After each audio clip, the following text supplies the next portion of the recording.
Praise the Lord. இயேசுவின் ரத்தம் ஜெயம். தினமும் இயேசு நிகழ்ச்சிக்கு உங்களை கர்த்தராகிய இயேசு கிறிஸ்துவின் நாமத்தில் வரவேற்கிறேன். செய்தியின் தலைப்பு, காலம் நிறைவேறிற்று, கனிந்து வந்துவிட்டது. ஆதார வசனம் ஏசாயா 45 வசனம். நான் உனக்கு முன்னே போய் கோணலானவைகளை செவ்வையாக்குவேன். தேவ ஞானம் பெற்றவர்களே, இந்த செய்தியை தொடர்ந்து கேட்டு வரும் அன்பர்களே, இவ்வளவு காலம் எவ்வளவோ முயற்சி செய்து என்னென்னவோ பிரயத்தனம் பண்ணி ஒன்றுமே நடக்கவில்லை, பாதை கடினமாக இருக்கிறது என்று சோர்ந்து போய் இருந்தாலும் கர்த்தரை இறுக பற்றி கொண்டு வைராக்கியமாக அவர் பேரில் பற்று வைத்து, என்னதாப்பா செய்கிறீங்க, எங்கே இருக்கிறீங்கப்பா, என் சத்தம் கேட்குதுங்களா என்று மனதிலே புழுங்கி கொண்டிருப்பவர்களுக்கு இந்த செய்தி நற்செய்தி. ஆம், காலம் நிறைவேறிவிட்டது. நீங்கள் பட்ட பாடுகளுக்கெல்லாம் ஒரு முற்றுப்புள்ளி வைக்கக்கூடிய காலம் வந்து விட்டது.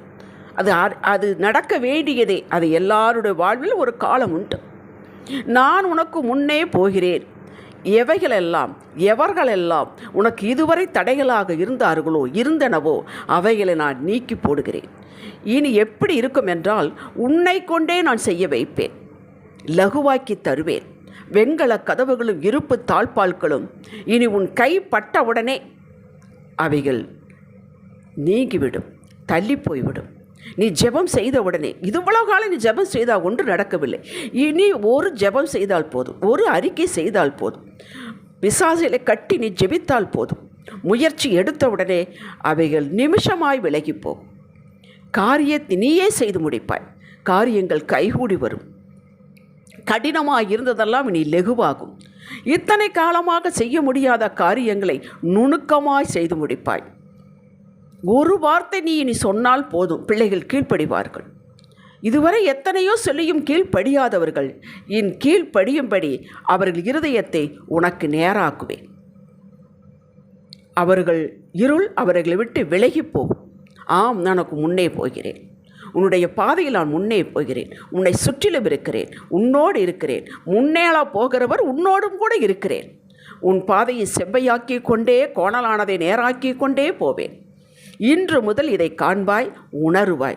அட, இதைத்தானே இத்தனை காலமும் செய்தேன், இப்போது வாய்க்கிறதே, இப்போது கீழ்ப்படுகிறார்களே, இப்போது வேலை ஸ்தலத்தில் திடீரென்று மரியாதை கூடுகிறதே, என்னை அலட்சியப்படுத்தினவர் இப்பொழுது தேடி தேடி விசாரிக்கிறார்களே என்று ஆச்சரியப்பட போகிறாய்.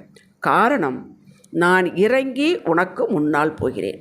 இதுவரை கைகட்டி கொண்டு இருந்தது போல் உனக்கு இருக்கும். அவைகள் உனக்கு ஒரு அனுபவ பாடம். நீ நிலைத்திருக்க வேண்டும் என்பதற்காக. இனி நீ கஷ்டப்பட வேண்டிய அவசியமில்லை. தாவீது ஒரு விசை சிங்கத்தையும் கரடியும் தன் கையாலேயே அடித்து கொன்று போட்டதை, ஏனென்றால் அவைகள் ஆட்டுக்குட்டியை கவி கொண்டு போனது அவன் ஆடு மேய்க்கும் பொழுது. சவுலிடம் இந்த சாட்சியாக சொல்லுகிறான். 1 சாமுவேல் 17 34-35. ஆம், தாவீதை இறங்கி செயல்படுத்த பிரகாசிக்க செய்ய, வெளியே கொண்டு வர, ஆடு மேய்த்தவனை அரசன் ஆக்க வேண்டும் என்பது கர்த்தருடைய திட்டம். அதற்கு அவன் ஆடு மேய்க்கும் பொழுதே ஒரு சாட்சியை ஏற்படுத்தி வைத்தார். அந்த சாட்சி பின்னாலே அவனுக்கு உதவும் என்று. ஒவ்வொரு நாளும் தாவீதுக்கு முன்னாடி அவர் சென்றார். அவனுடைய பலமும் அல்ல, பராக்கிரமும் அல்ல, தேவ ஆவியானவர் செய்ய வைத்தார். சிம்சோனுக்கு செய்தது போல ஒரு பெரிய ப்ராஜெக்ட் தாவீதுக்கு. கோலியாத்தை அடித்து வீழ்த்த வேண்டும், அவனை வெளியே கொண்டு வர வேண்டும். இஸ்ரவேல் மக்கள் எல்லாரும் அவனுக்கு ஒரு தீர்க்க தரிசனம் சொல்லப்பட, இவன்தான் ராஜா என்று எதிர்பார்க்க வேண்டும். பின்னால் சவுலோடு போராட்டம். இதையெல்லாம் அவனுக்கு முன்னாடி சொல்லவே இல்லை. ஒரு ஸ்டெப்பாக நடத்துகிறார். இதற்கு முன்பாக கர்த்தர் அவனுக்கு ஒரு ஃபீல்டு ஒர்க்கு கொடுத்தது போல, ஒரு ப்ராக்டிஸ் கொடுத்தது போல ஒரு சாட்சியை வைத்தார். எல்லாருடைய வாழ்விலும் ஒரு சாட்சி உண்டு. நாம் ஜெபித்து பெற்ற சாட்சி உண்டு. அப்போல்லாம் அப்படின்னு ஜெபிச்சாலே கிடைக்குங்க. அப்போ ஒரு பாட்டு பாடினாலே நல்லது நடக்குங்க. அப்படிப்பட்ட சாட்சி நமக்கு உண்டு. இப்போ அதை விட எத்தனையோ செய்கிறேன், ஒன்றுமே நடக்கலை. இதுவும் ஒரு பீரியட். இது எல்லாத்தையும் கர்த்தர் கவனித்து கொண்டு தான் வருகிறார். அவர் அனுமதித்தது. அப்படி உங்களை கொண்டு பெரிய பெரிய காரியங்கள் செய்ய போகிறார்.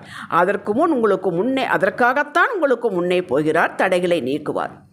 இதுவரை முடியாத காரியங்களை சுலபமாய், அற்புதமாய் நீங்கள் தான் செய்ய போகிறீர்கள். ஏன் இப்போ செய்கிறவர் முன்னாடி செய்திருக்கக்கூடாது? ஏன் இப்போ நீக்கிறவர் முன்னாடி நீக்கி இருக்கக்கூடாது? இது நம்முடைய கேள்வி. நீக்கியிருந்தால் நான் ஜெபிச்சனாக்கும், நான் விசுவாசமாக இருந்தனாக்கும், நான் உபவாசம் போட்டனாக்கும், நான் சபைக்கு சரியாக போனனாக்கும் என்று நம்மை முன்னிறுத்துவோம். நம்மை கொண்டு வந்து நம்ம மகிமைப்படுத்துவோம். அது அவருக்கு தெரியும்.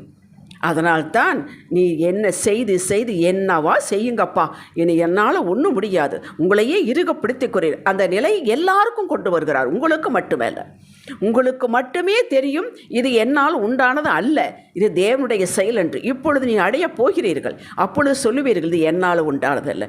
ஏனென்றால் இவ்வளவு காலம் செய்தேனே, நடக்கலையே. இப்போ என் ஆண்டவர் இந்த செய்தியின் மூலம் என்னோடு பேசுகிறார். நான் உன்னால் போகிறேன் என்று சொன்னேன் அல்லவா, அதனால் போகிறார், செய்கிறார் என்று நீங்கள் உணர்ந்து கொள்வீர்கள். இதே யுக்தி தானே கையாண்டீர்கள், பலன் ஒன்றும் இல்லை. தடைகள், ஒரு அடி முன்னால் போனால் 2 அடி பின்னால் வந்தது. இப்போது திடீரென்று எல்லாம் வாய்க்குது என்றால் நான் இதுவரை விதைத்த விதைகள் பலனுக்கு வந்துவிட்டது. அல்லேலூயா! இதுதான் முக்கியமான பாயிண்ட். நீங்கள் இதுவரை விதைத்தீர்கள் அல்லவா, கண்ணீரோடு விதைத்தீர்கள், பெருமூச்சோடு விதைத்தீர்கள், முடியவில்லை, ஆனாலும் இழுத்து கொண்டு போயாவது சபைக்கு போனீர்கள் என்று நீங்கள் சந்தோஷப்படும் காலம் வந்துவிட்டது. ஆமாம், நீங்கள் சலிக்காது சோர்ந்து போகாமல் துதித்தது, ஸ்தோத்திரம் செய்தது, முறையாக வேதம் வாசித்தது, நேரம் எடுத்து விசுவாசத்தோடு ஜெபித்தது, அந்த நேரத்தை வேறு எதற்கும் கொடுக்காமல் ஜெபத்திற்கு மட்டுமே வைத்தது, வாக்குகளை அறிக்கை செய்தது, பொறுமையாக இருந்தது, சகித்து கொண்டது, விசுவாசத்தை தளர்ந்து போனாலும் மறுபடியும் கர்த்தருக்குள் திடப்படுத்தி கொண்டது. இந்த விதைகள் வீணாய் போகவில்லை, இந்த விதைப்புகள் வீணாய் போகவில்லை. இவைகளை தொடர்ந்து செய்யுங்கள், காரியம் வாய்க்கும். இனி எல்லாம் கைகூடி வந்து விட்டது, எல்லாம் லெகுவாகும். ஆகவே லெகுவாகி விட்டது, இனி இப்படியே காலம் போகும். ஆமாம், போகும் தான். அதற்காக நீங்கள் விதைக்காமல் இருக்கக்கூடாது. நீங்கள் செய்ததை தொடர்ந்து செய்யுங்கள். இதுதான் தேவ ஞானம். 26ஆம் அதிகாரம், ஆதியாகமம் 26ஆம் அதிகாரம் ஈசாக்கு பெற்றிடுது. ஏற்கனவே நாம் நிறைய தடவை இதை பற்றி பேசியிருக்கிறோம். அவனுக்கு பஞ்சம் வந்து விட்டது. அவன் எங்கே இருக்கிறான்? பெலிஸ்தீர் தேசத்தில் கேராரில் இருக்கிறான். இப்பொழுது சரி, எகிப்துக்காவது போவோம் என்று அவன் ஆயத்தப்படும் பொழுது ஆண்டவர் நீ போகாதே, எகிப்திற்கு போகாதே, இங்கேயே தங்கியிரு என்று சொல்கிறான். அங்கே போனாலும் பொழைச்சிக்கலாம், இங்கேயே பஞ்சம் ஒன்றும் இல்லை. ஆனாலும் என்ன செய்தான்? எல்லாம் வறண்ட பூமி, கீழ்ப்படிந்தான், ஆண்டவருக்கு கீழ்ப்படிந்தான், விதை விதைத்தான். பாருங்க, ஆண்டவர் ஆசீர்வதித்தார். 100 மடங்கு பலன் பெற்றான். 1 2 அல்லவங்க, 100 மடங்கு பலன் பெற்றான். ஏன்? கீழ்ப்படித்தான். போக வேண்டாம் சொல்கிறார், தெரியாது, இருப்போம். இங்கே பஞ்சம்தான், அங்கே செழிப்பு, ஆனால் செழிப்புக்கு போக வேண்டாங்கிறார். 100 மடங்கு பலன் பெற்றார். இதுவரை வறட்சி, ஒன்றுமே இல்லை. அவங்க அப்பா காலத்தில் இருந்த துறவுகளையெல்லாம் பெலிஸ்தீர்கள் பொறாமையினாலே எல்லாம் மூடி போட்டு விட்டார்கள், தூர்த்து போட்டு விட்டார்கள். இப்பொழுது அவனுக்குள் ஒரு உணர்வு, ஆவியான உணர்வு தோண்டுகிறான். தோண்டின இடத்துல எல்லாம் தண்ணி வருகிறது. தண்ணி வந்தால் பெலிஸ்தீர்கள் இது எங்களுடையது என்று ஆர்கியூ பண்ணுகிறார். விட்டுவிட்டான். 2வது துறவு விட்டுவிட்டான். 3வது துறவு அதுக்கு ரெகபோத் என்று பெயர் வைத்தான். அந்த இடத்துல ஆர்கியூமெண்ட் இல்லை. ஏன் இல்லை? அந்த இடத்துல கர்த்தர் நின்றாது. அவன் கண்ணுக்கு தெரியாது, நம்ம கண்ணுக்கு தெரியாது. அந்த 2 துறவு நமக்கு வேண்டாம், விட்டுவிடு என்பது போல் அவர் தடுக்கவில்லை. பெலிஸ்தீர்களை அவர் தடுக்கவில்லை. இந்த முறை தடுத்தார். அவர்கள் வரவில்லை. அது மட்டுமா, அபிமெலேக்கு ராஜா, பெலிஸ்தியர் ராஜா அவனுடைய ஃப்ரெண்டோடு நீங்கள் படித்து பாருங்கள். ஆதியாகமம் 26ஆம் அதிகாரம் 28 29 வசனங்களை அவர்கள் சொல்கிறார்கள். நிச்சயமாய் கர்த்தர் உம்மோடே கூட இருக்கிறார் என்று கண்டோம், நீ கர்த்தரால் ஆசீர்வதிக்கப்பட்டவராமே என்று சொல்லி விருந்து சாப்பிட்டு உடன்படிக்கை பண்ணி கொண்டார்கள். கேட்டீர்களா? இதுவரை எதிர்ப்பாக இருந்தவர்கள் ஆண்டவர் முன்னாடி சென்று கோணலானதை செவ்வையாக்கும் பொழுது, தடுக்க வேண்டியதை தடுத்து, தடுக்கக்கூடாதவர்களை தடுக்காமல் விட்டு விடும் பொழுது எதிராளியே உடன்படிக்கை செய்து கொண்டான். அப்படி உங்களுக்கு நடக்கும். இதுவரை நடக்காதது மளமளவென்று நடக்கிறது. ஈசாக்கு கீழ்ப்படிந்தான். அப்படி நீங்களும் நானும் நமக்குள்ளே இருந்து உணர்த்தி கொண்டிருக்கும் ஆவியானவருக்கு கீழ்ப்படிய வேண்டும். முறுமுறுப்பு, சலிப்பு, பெருமூச்சு இவைகளெல்லாம் இல்லாமல், கர்த்தாவே எனக்கு ஒன்றும் புரியலப்பா, பேசும் என்று ஜெபிக்கும்போது அழகாக உங்களோடு பேசுவார். அவர் பேசுகிற தெய்வம். 2 நாளாகமம் 20ஆம் அதிகாரத்தில் யோசபாத்தை பற்றி பேசியிருக்கிறார். 3 பெரிய ராஜாக்கள் கூடிக்கொண்டு திடுதிப்பு என்று சண்டைக்கு விட்டார்கள். இவனுக்கு ஒன்றும் புரியல. இவனும் ராஜா தான், இவனிடம் படைகள் இருக்கிறது. ஆனால் தன்னிடம் படைகள் இருக்கிறது என்பதற்காக இவனும் ஆயத்தமாகவில்லை. உடனே ஆண்டவரிடம் தளர்ந்தான். அந்த 12வது வசனத்தை உங்களுக்காக நான் வாசிக்கிறேன். எங்கள் தேவனே, அவர்கள் நியாயம் தீர்க்க மாட்டீரோ? எங்களுக்கு விரோதமாக இந்த ஏராளமான கூட்டத்திற்கு முன்பாக நிற்க எங்களுக்கு பலன் இல்லை. நாங்கள் செய்ய வேண்டியது இன்னதென்று எங்களுக்கு தெரியவில்லை. ஆகையால் எங்கள் கண்கள் உம்மையே நோக்கி கொண்டிருக்கிறது என்று கேட்டான். ஆண்டவர் தீர்க்கதரிசியின் மூலமாக இந்த யுத்தம் என்னுடையது என்றார். அவன் அப்படியே கீழ்ப்படுத்தி ஏற்றுக்கொண்டான். அதுக்கடுத்து என்ன செய்ய போறீர்கள் ஆண்டவரே? வந்து விட்டார்கள், வந்து எல்லைகள் இறங்கி விட்டார்கள், யுத்தம் என்னுடைய சொல்லியிருக்கு, எப்படி செய்ய போற? கேட்கவில்லை. கர்த்தர் சொல்லிவிட்டார், சொல்லிவிட்டது தான். இவன் தன்னுடைய ஒர்ஷிப் லீடர்ஸ் எல்லாரையும் சோல்ஜர்ஸுக்கு முன்பாக நிறுத்து அவன் ஒர்ஷிப் பண்ண வைத்தான். அவனுக்கு தெரிந்தது அவன் செய்தான். அவர்கள் 2 நாளாகும் 20ஆம் அதிகாரம் 22வது வசனம் சொல்லுகிறது, அவர்கள் பாடி துதி செய்ய தொடங்கின போது யூதாவுக்கு விரோதமாய் வந்த பதிவிருந்த அம்மோன் புத்திரர் ஒருவரைக்கொருவர் ஆவியை விரோதமாக கர்த்தர் எழும்ப பண்ணிடுதனால் அவர்கள் வெட்டுண்டு விழுந்தார்கள். எப்படி யுத்தம் செய்கிறார் பாருங்கள். இதை யோசபாத்திடம் அவர் சொல்லவில்லை. நாம் இதைத்தான் இன்று கேட்டுக்கொண்டிருக்கிறோம். எப்படி செய்வீங்க ஆண்டவரே? எப்போ செய்வீங்க ஆண்டவரே? அவர் எப்படி வேண்டுமானாலும் செய்வார், எப்போ வேண்டுமானாலும் செய்வார். நாம் கீழ்ப்படி வேண்டும், யோசபாத்தை போல. யோசபாத் அதுக்கப்புறம் கேள்வி கேட்கவே இல்லை. பாருங்கள், ஆவி எழுப்பினார், அவனுங்களுக்குள்ளே வெட்டுண்டு மடிந்தார்கள். இவன் யுத்தமே செய்யல, ஜெயம் எடுத்தான். அல்லேலூயா. அப்படி நீங்கள் யுத்தமே செய்ய மாட்டீர்கள், கோர்ட்டுக்கு போக மாட்டீர்கள், நீங்கள் ஜெயம் எடுப்பீர்கள். உங்களுக்கு வர வேண்டியது வரும். உங்களை எல்லை விட்டு எதிரி ஓடி போவான். நீங்கள் தேடினாலும் அவனை காண மாட்டீர்கள். நாம் அவசரப்படுகிறோம். அடுத்து என்னப்பா, அடுத்து என்னங்கப்பா என்று ஜம்ப் பண்ணவே நம்ம எத்தனிக்கிறோம். கர்த்தரின் செயல் திட்டம் அப்படி அல்ல. நம்மிடம் அவர் எல்லாவற்றையும் சொல்லுவது இல்லை. ஒரு ஸ்டெப்பு இன்றைக்கி என்ன சொல்லியிருக்கிறாரோ அதை மட்டும் செய்யுங்கள். உங்கள் சொந்த குடும்பத்தை கவனியுங்கள், உங்கள் சொந்த வேலையை கவனியுங்கள். கர்த்தர் ஆவிக்குரிய வேலை உண்டு, உலக பிரகாரமான வேலையும் உண்டு. அந்த ஆவிக்குரிய வேலையில் எது விட்டு விட்டோமா என்று கவனித்து பார்த்து செய்யுங்கள். யோர்தானை கடக்காமல் எரிகோவை பற்றி பேச மாட்டார் ஆண்டவர். யோசபாத்திடம் அப்போ தெரியும் அவங்களுக்கு யோர்தானை கடக்க வேண்டும், அதுக்கப்புறம் எரிகோ இருக்கிறது. யோர்தானை எப்படி கடக்க வேண்டும் என்று சொல்லிவிட்டார். யோசுவா 1ஆம் அதிகாரம் 3ஆம் அதிகாரத்தை வாசித்து பாருங்கள்.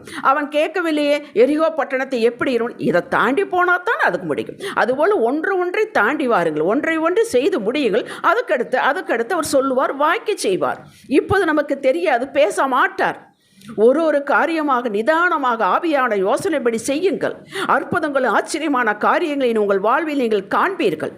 ஈசாக்கிடம் சொல்லலையே, அப்பா நீ இங்கே இரு, அவ்வளோதான் சொன்னார்.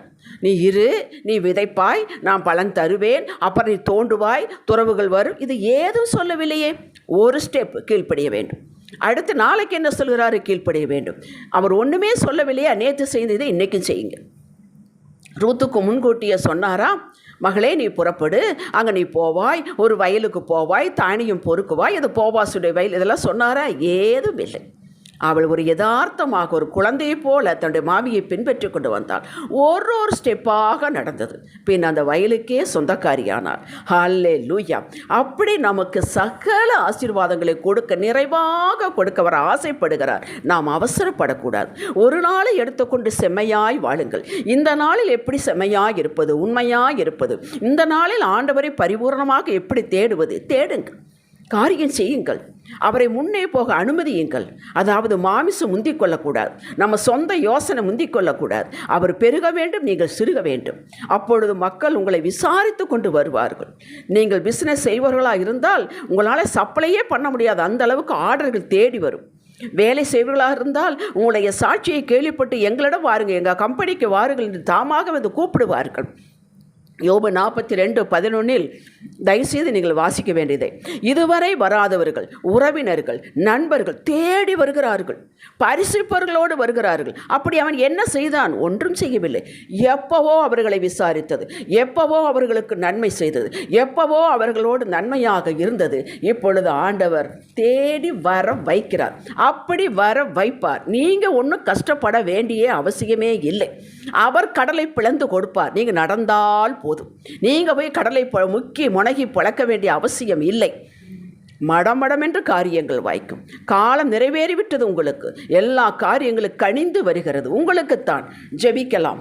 தகப்பனே, எப்போது விட இனி உங்களை நிலைத்திருப்பேன், ஆவியானவருக்கு கீழ்ப்படுவேன். என் யோசனை அல்ல, உங்கள் யோசனைப்படியே நடப்பேன், தேவ வார்த்தையின்படியே நடப்பேன். ஆமேன். ஹல்லேலூயா. இன்றைய சிந்தனைக்கு, கர்த்தரிலும் அவரது வார்த்தையிலும் என்றென்று நிலைத்திருப்பேன். காலம் கர்த்தரின் கையில் இருக்கிறது, அதை அவர் பார்த்து கொள்வார். என்னுடைய வேலை கீழ்ப்படிவது மாத்திரமே. ஆமேன். ஹல்லேலூயா.